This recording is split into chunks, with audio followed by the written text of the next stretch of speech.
The sun bled red over Dead Horse Gulch, a crumbling town held together by rusted nails and bad memories. Dust clung to everything: boots, bourbon, and broken dreams. The saloon doors squeaked in protest as Clara June Carver staggered inside, barely upright, her face veiled by a filthy shawl and streaked with bruises that hadn't yet begun to fade. Heads turned. Laughter dulled. She wasn't dressed for saloon work. No powder, no smile, no tight bodice. She was just a girl with eyes that held the weight of too many nights. Her lip was split, and her left arm hung stiff at her side. But the look in her eye wasn't desperation. It was defiance. The barkeep said hesitantly, watching her lean on the bar, swaying. "You lost." "I need water," she rasped, then collapsed like a marionette with cut strings. The room stilled. Men stared. Nobody moved until a chair scraped near the corner. A tall man rose, his long coat brushing the sawdust. He walked slowly, boots thudding with authority, a wide-brimmed hat shadowing most of his weathered face. Calder Raines, known across 3 counties as a silent brand, didn't speak unless he meant to. He was a rancher and former outlaw. Some said a killer, some said a saint.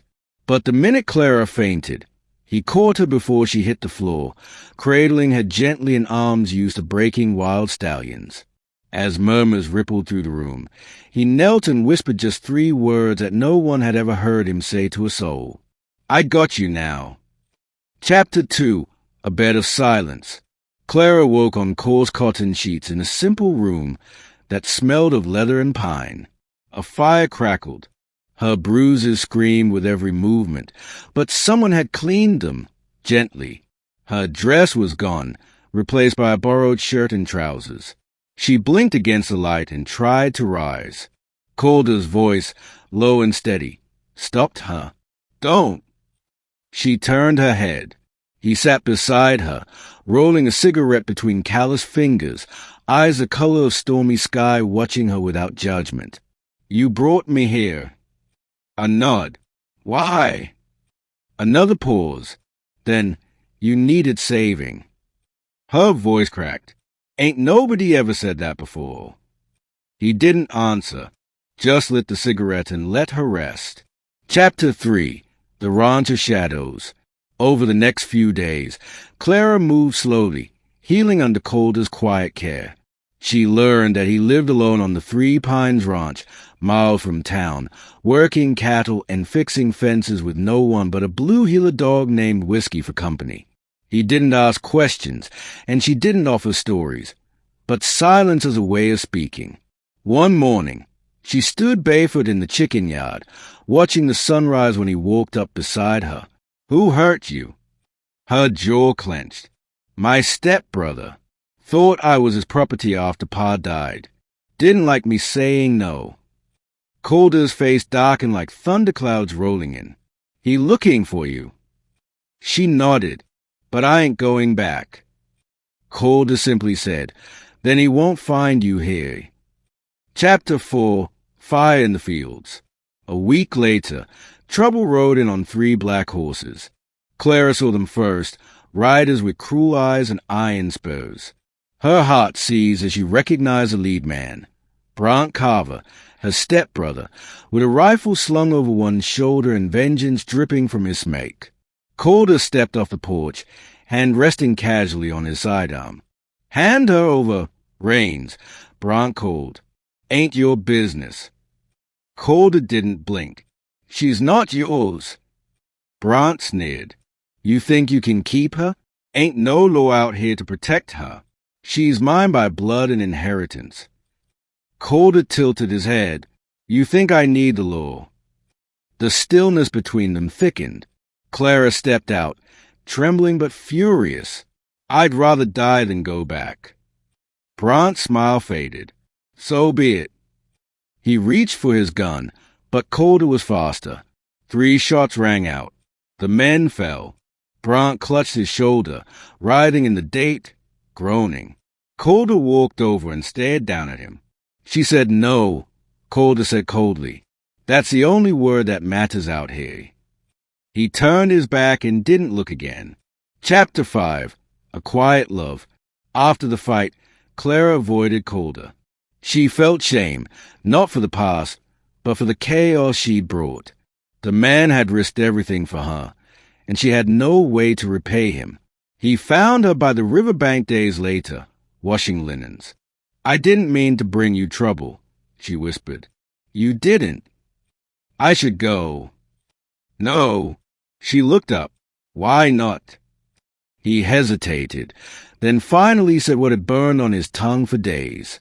"Because you make this place feel alive." Tears welled in her eyes. "Even broken as I am." He reached out, brushing a strand of hair behind her ear. "Especially then." Chapter 6. The Thaw. As the days grew longer, so did their time together. Clara learned how to rope cattle, mend fences, and even shoot. Calder taught her with quiet patience, never rushing, never judging. They worked side by side, sunburnt and dusty, and at night they'd sit on the porch drinking weak coffee and watching the stars. One evening, Calder handed her a small box. "What's this?" He shrugged. "Just something I fixed." Inside was a necklace, delicate, with a polished turquoise stone. "It was my mother's," he said quietly. "She gave it to me when I turned 10. Said to give it to someone worth keeping." Clara choked up. "I ain't." "You are." Chapter 7. A Reckoning. A month later, news reached town. Bron had survived and was stirring up men, mercenaries who didn't care about law or justice, just payment. They were coming for Clara and anyone who stood with her. Calder stood at the hearth that night, gun belt slung on the chair, hat in hand. "We can run," he offered. "Start somewhere fresh." Clara touched his chest. "I don't want to run anymore. I want to stay and fight. With you." His hand covered hers. "Then we fight." Chapter 8. Blood and Redemption. The ambush came just before dawn. 5 riders thundered down the hill, guns blazing. But Calder had prepared. Traps, tripwires, and cover stations turned the ranch into a battlefield. Clara fought beside him, rifle steady, heart pounding. Bron burst through the barn, shotgun in hand. He cornered Clara near the corral. "I warned you," he growled. "You don't get to choose men like him. You belong to me." Clara didn't flinch. "You're wrong." Then she pulled the trigger. Bron fell. It was over. Chapter 9. The Promise. Weeks passed. The ranch bore the scars of the fight. Bullet holes, burned edges, but it was still standing. Clara helped rebuild it, stronger than before.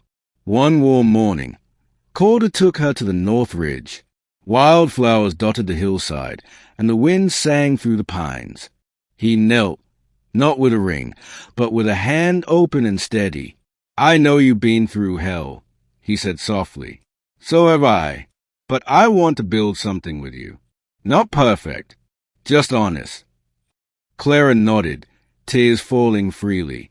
"You already have." Epilogue. The Quiet Forever. They were married under the open sky, with whiskey howling and chickens raising a racket. The townfolk came, not out of obligation, but respect. Calder kissed her with care, and she held him like the world depended on it. They lived on the Three Pines Ranch, side by side, ranching, loving, healing. Not every day was easy. Some nights, the past still haunted. But they always found each other in the dark. Because sometimes the hardest love is the truest. And sometimes the most broken people make the strongest homes.